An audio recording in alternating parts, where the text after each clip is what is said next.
Thank you. Have a good one.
What are those better ways to move about? And so that's what our organization, Missoula Institute for Sustainable Transportation and Free Cycles Missoula, we're trying to figure out what are those better ways to go. That is, road rage is fairly prevalent. When a baseball team says we're going in a different direction, we're going to think about this game differently, we're going to follow this incredible model in Oakland. The problem they have is some of their riders, a lot of their riders, a lot of their fans say, this is crazy, it's not the baseball I know. So they have people get upset when they can't get into those patterns that they want to. But there's an opposite of that, and I like to call it mobility joy. It's how do we move around Missoula and have it be a joyful experience.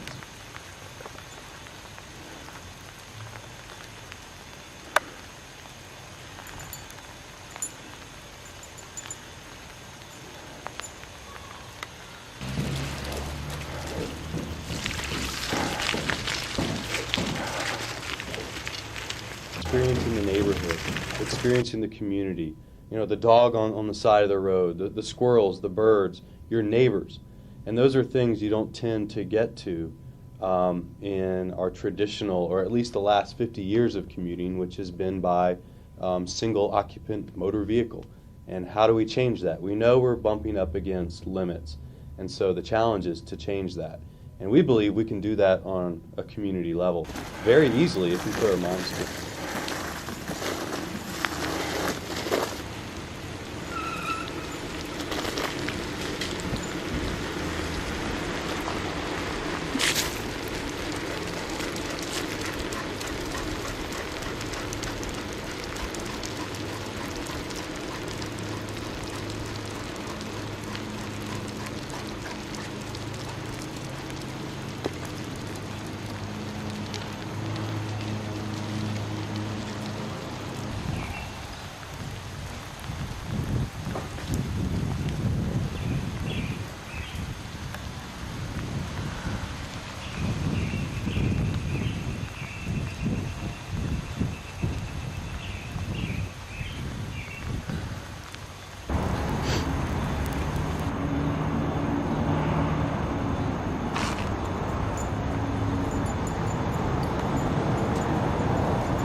I like coming down to Missoula Free Cycle because it does the community good, does me good, and it gives people bicycles to ride. Okay. And I believe in, having two-wheel transportation keeps the air clean, and I wish a lot more people would consider it. But Missoula seems to be a bicycle town in the northwest here, and a lot of people ride bikes, and we try to provide good bicycles that we can get, but all the time we usually don't get the best bikes in the world. So if you do come down to Free Cycle, don't expect the world's best bike, but we try to put you on two wheels and keep you running. Okay. Hi, my name is Heidi Perry, and I'm part of Wilderness and Civilization, and I'm doing an internship with Bob for MIST, and I'm surveying the public about sustainable transportation system and trying to get new bike lanes in Missoula. And I've just been talking to the public about the problems, and they've been saying Higgins is a bad spot. They say it's downtown, they're dodging the Fast and the Furious and watching out for car doors. And south of Higgins, it's a hip strip, and people are having trouble in between parked cars and passing cars. And we're just trying to find new ways to get in bike. Hi, my name's Tom Brushbill, and I'm a volunteer down here at Free Bikes Missoula. Ride my bike every day because traffic's pretty heavy already. We do a lot of bike work here. Every time someone comes into the community, needs a bike, we help them out. There's free bikes to check out, like Bob said earlier, and nice place to be.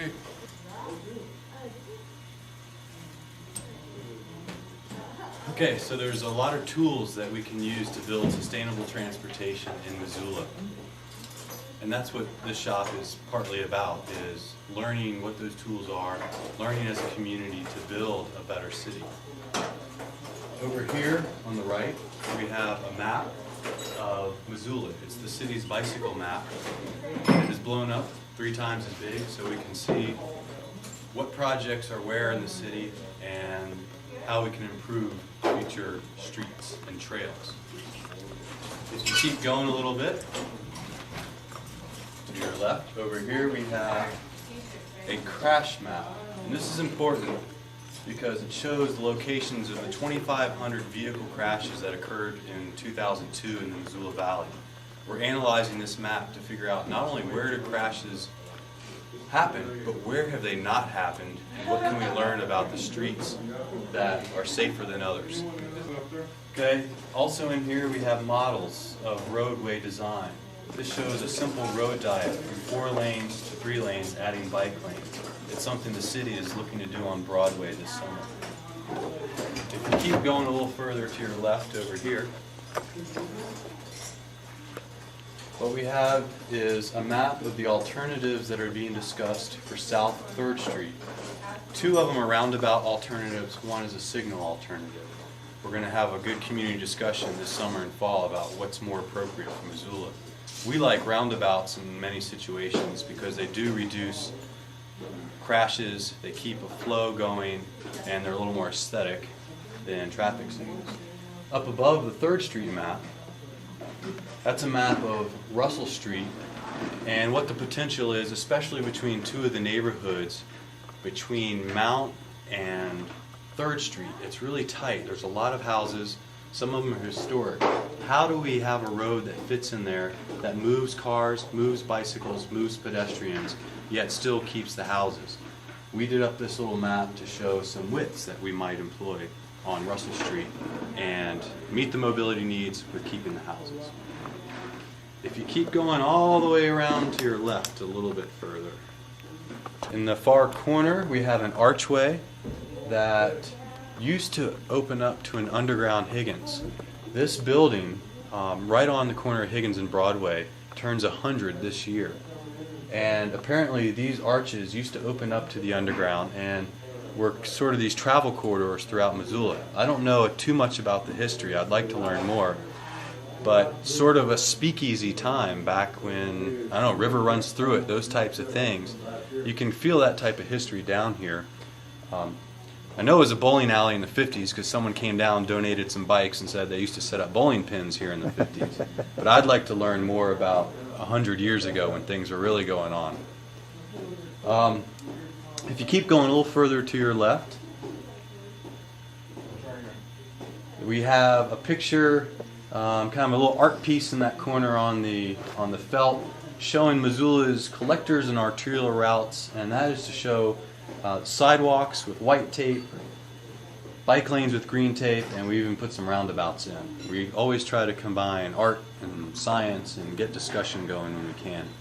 If you keep going a little to the left, this is the beginning of the Mist Library, where we've got some books, planning books, we have magazines, we have back issues of adventure cycling, we have educational materials, how to teach traffic safety to fourth graders, and we hope to really build that so it's a resource. Just today someone came in and they're going to go biking in Slovakia, and they found an old magazine on biking in Slovakia, so that's exactly what we want to do here. A little further, and you can see, I'm going to even go point this out, is a model of a roundabout. So just like the road diet model, we just have some things here, some statistics, some pictures. What does a roundabout look like and how does it function? And the final thing I would like to point out is right here on the wall. This is our Elements of Sustainable Transportation, and this can be found on the MIST website, which is strans.org. And this just breaks down sustainable transportation into 24 different components, and this is growing. We want to figure this out better. We want to engage the community. Everything from fuel choices to highway design, trails, walking facilities, wildlife corridors. How do we design transportation where we're not inhibiting wildlife in too great of a manner? We can coexist in this beautiful valley. And so, elements of sustainable transportation. If anyone has elements they want to add, please come visit us. And where are you located, please? We are in the alley behind Liquid Planet and Dr. PC, and this is at the southwest corner of Higgins and Broadway. And it's actually the owner of Dr. PC, Peter Audio, owns the computer store, and he's been very generous, has donated the space for several months. And we're going to raise a little rent money, do some fundraisers, and stay here for a while. Well, definitely come in and helping out at our shop. They can get a bike, they can get parts. Some other folks have talked about that. If they have bikes or parts that are collecting dust, they can bring them down. But it's also about these ideas that we want to generate, because it's ideas and the discussion that will lead to better street design, better growth of our community. And I like how it was put earlier. You know, it's just a friendly way.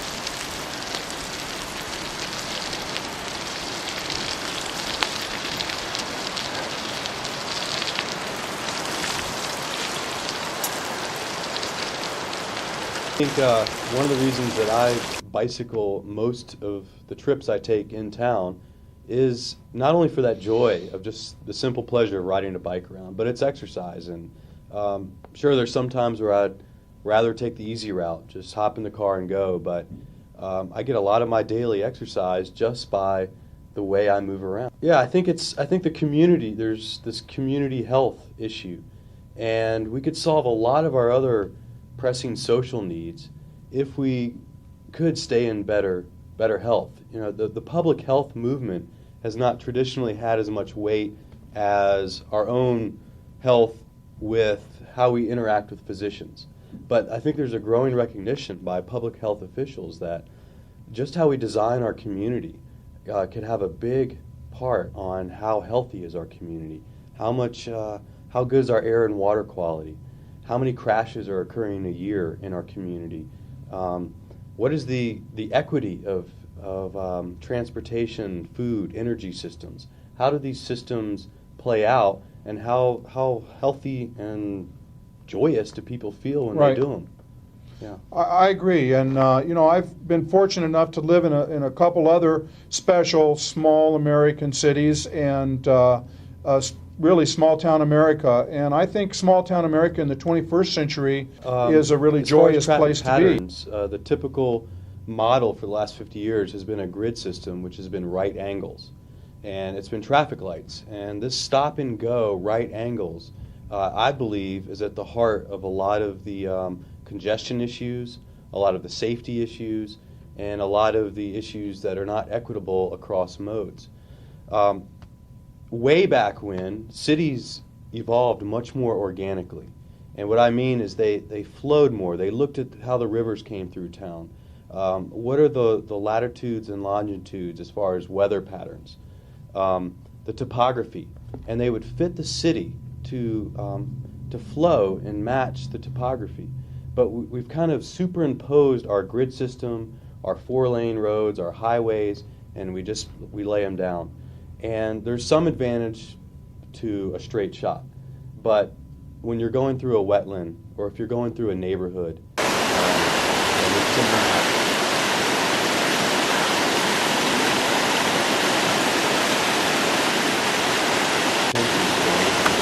it's more attention to the community values, and a roundabout instead of a stoplight. There's a lot of literature showing just that simple redesignation, rebuilding of an intersection, and you have so much better flow. You see it in the solar systems. You see it in the way rivers move. We don't have many of these rigid right angles throughout nature. And so we can learn from nature, we can learn from the patterns around us, and I think that applies to something as everyday and as the way we move around, our traffic patterns. Right. So that's what we're trying to do, is infuse natural qualities into our transportation system.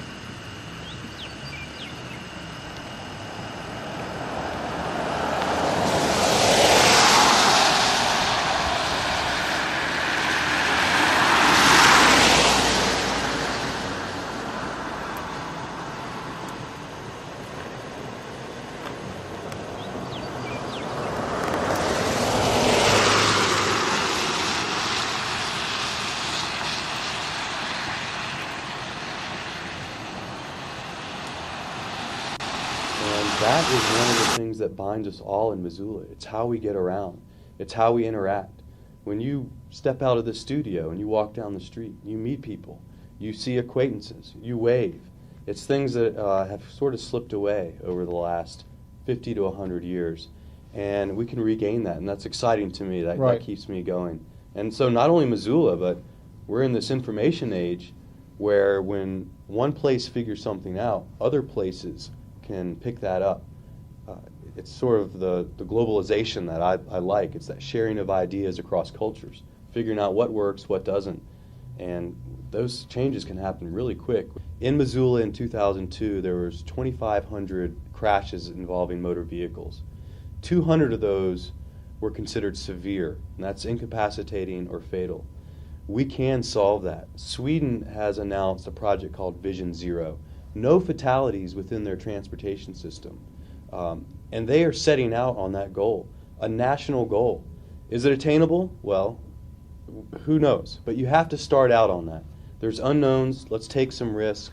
And so I'm inspired by that simple phrase, Vision Zero, no more fatalities. And I asked my mom a long time ago what was one of her fears of raising 4 kids, and she said getting that phone call where one of her daughters or sons was in a traffic accident.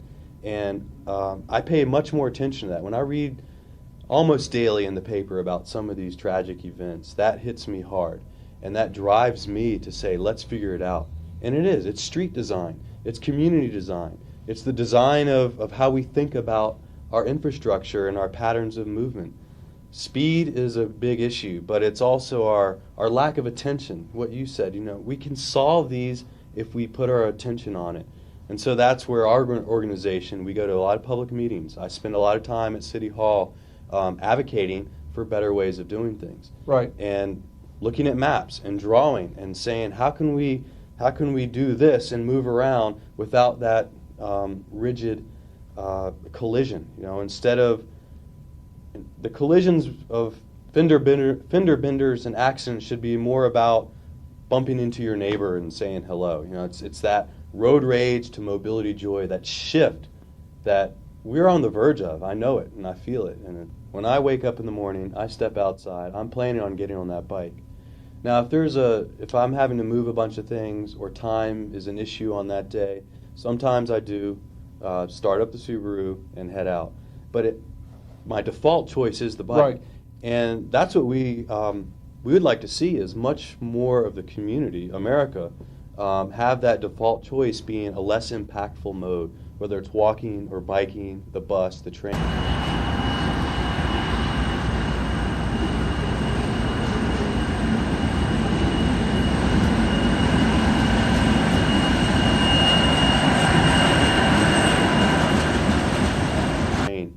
Because the car can fit in, and that's why we focus on sustainable transportation, safe, equitable, environmentally sound. We start with some qualifiers and say, how do we meet those qualifiers? How does the motor vehicle fit into that, rather than saying the motor vehicle is the default choice Right. and everything else is alternative and fringe? No, we can have them all work together. Right. And so it's almost a matter of thresholds, and you see that in nature too. Something becomes a catastrophe if it goes beyond a certain threshold. Well, I think it's the same thing in transportation. The motor vehicle, sure, there can be driving in our culture, but not to the extent that it's happening today, because I think there's a lot of solutions that come from even our own history. We had car share about 90 years ago. The first car was two brothers from Missoula bringing a car from Chicago to here, and they rented it out by the hour. Well, there are cities in America now that are just rediscovering car share, where you maybe rent it out by the hour. If you don't drive often, it makes a lot of sense to have access to a car and pay by the hour, somewhere around $4 to $6. Your costs go down. A car sits dormant 95% of its time anyway. So there's a lot of gains from the sharing idea. Sure. And it's a little different than what's America's used to, but when you look at the financial gains, the environmental gains, social gains of less dependence on automobile as our main form of transportation, these other options look really good. I mean, we had trolleys in Missoula, a trolley track going across the Higgins Bridge up until about 1934. We had van pools going to the Blackfoot from Missoula in the early part of this century. There's all these pieces of solutions, not only in our own history, but of course in the history of every other place. We're not overwhelmed by being such a large city that we don't know our political structure. We don't know the neighbor down the road, although we could lose these things if we keep growing and are not aware of them.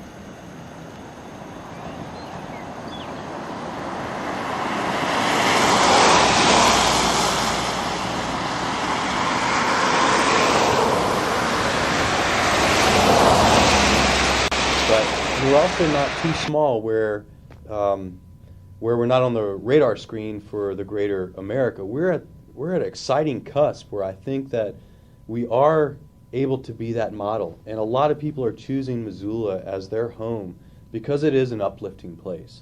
It is a place you can make a difference. You can call the mayor and sit down with them and express your concern. You can meet with the director of public works or the city engineer. You can start a nonprofit. You can start a neighborhood group. There's all these things, all these dynamics coming together. That's one thing that keeps me here. Is Missoula is an exciting place, but we also having a ripple effect on the rest of the world. And I think that's what we sort of need right now. Is we need ripples going out to other places around the world, solve our problems, and realize that it's very doable if we put our minds to it. We can be reached email is mist, M-I-S-T, at strans.org. Our phone is 541-2010, and we have a website, strans.org. And if you want to go more specifically to the Free Cycles Bicycle Project, you can go to freecycles.org. Okay. Thanks a lot. Thanks, Missoula, and hope you'll be looking in on us for the next show. Enjoy the day. Get out on your bike, meet somebody, and have a good day. Thanks, John.